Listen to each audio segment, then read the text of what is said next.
Hi everyone, Helen Blunden here at Activate Learn on Twitter. Decided to come out into the garden today, drinking my iced coffee. Yes, this is an iced coffee. My background is Greek, and in Greece during summer they drink what is known as frappe, which is really a different way of creating coffee. They use this little jibber here. Have you seen one of these? Let me turn it on for you. See, it's a little mini whisk, and what they do is they get their coffee and oh crap, they don't do that, but they whiz up the coffee in a bit of water and then top it up with cold water, some ice and some milk, and you've got yourself a frothy coffee, a frappe.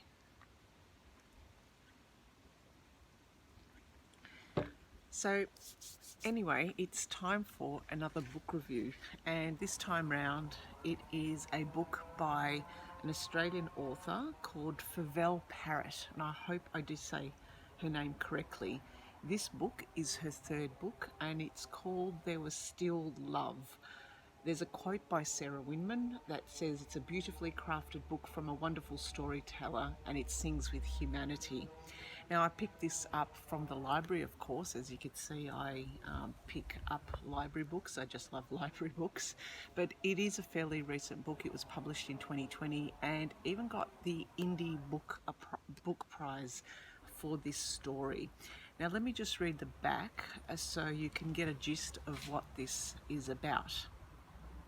The man behind us is tapping his foot, banging it hard on the ground. "Hurry up, stupid wog," he says suddenly. I stand very still. My grandmother smiles at the woman behind the counter. She hands over the money for the rye, the coins, and she puts the wrapped loaf in her fabric shopping bag. "Thank you," she says in her best accent. She takes my hand and we walk away from the bread counter and away from the man. I turn and see his blue jeans and his black shoes, the ones that were tapping against the concrete. I look at my grandma and she looks completely normal, her face still like stone, but then a tear, just a small one, spills down her soft, powdered cheek and she does not wipe it away. Now, this story is a story about family, it's a story about love, there is still love, and it is a story about, I guess, the sacrifices that women do, especially in countries. In this case, it was Czechoslovakia in Prague, and the sacrifices they make for their families so they could live in a much more freer time and for them to just get on with life. The story is set in two timelines, also two locations. The first timeline is in late 1930s, 1938 to be exact, at the time of the Munich Agreement. I had to look up what the Munich Agreement was about because I wasn't aware what was the history of Czechoslovakia and how it was basically sold out by the UK government at the time, Italy and France, who basically annexed part of Czechoslovakia and gave it to the Germans to appease Hitler in the hope that he wouldn't wage war, which coincidentally he did anyway. And so the Czechoslovakians at the time obviously felt put out, and I would not be surprised if they still have these ill feelings. So it was a story about that, but the book is not about politics as such. It is about a story of a family who happened to be around that time and what happens, the kind of like the fear and the, I guess, life of living in a communist country. Now, I mentioned that there were two storylines. So we get the storyline of the 1930s, but there's also the storyline of the 1980s, where it is from the perspective of the grandson in Prague and also the granddaughter in Melbourne in the 1980s. So we get two timelines of a story of two sets of twins, two sets of female twins. There was Eva, who stayed back in Czechoslovakia during the communist regime, and then also her twin sister, Little Fox, or let me get the name. It was Malaliska. I don't know the Czechoslovakian pronunciations, Malaliska or Little Fox, and how she was married to Bill or Willem, and how they came out to live in Melbourne in the 1980s. So her sister was in Czechoslovakia, so we get a timeline of Ludek, the grandson, sharing his observations of his grandparents in Prague, and also we get the observations of a young Malaliska and her grandmother and her grandparents who were living in Melbourne.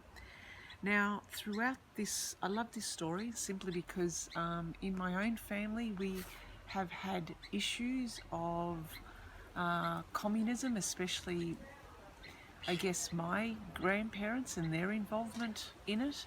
And a lot of the things when I read this book, I remembered myself watching my own parents and the hushed discussions and the conversations that would happen between my grandparents and my parents, the anger, the frustration, the tears. But as a kid, I would just never understand what was happening. I would just kind of view it from an observer's point of view as to what was happening. Ultimately, this book is about the sacrifices that women make and the love that is within a family despite being in different situations in different countries.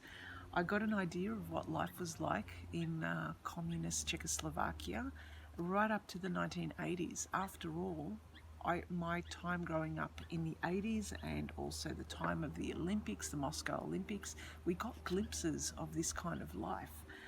And so this book for me was an eye-opener to try and understand what was happening in Czechoslovakia right up to recent times, and how pretty much Czechoslovakia felt that they were sold off by the world. They were pretty much ignored by the rest of the world and what was happening there. So look, I really enjoyed this book. It was wonderful. I shed a couple of tears, but simply because I related to this. There were also instances and certain glimpses of, I guess, life in communist Russia and how they used to go to what was known as an annual gymnastic big display, a big event called the Spartakiada. Again, I hope I said that right. So you can imagine how, I guess, depressed these people were at the same time. At the same time, though, their level of simple life, their simplistic, simple life was also quite nice, if that makes sense. There was Still Love by Favel Parrett. I would recommend this book.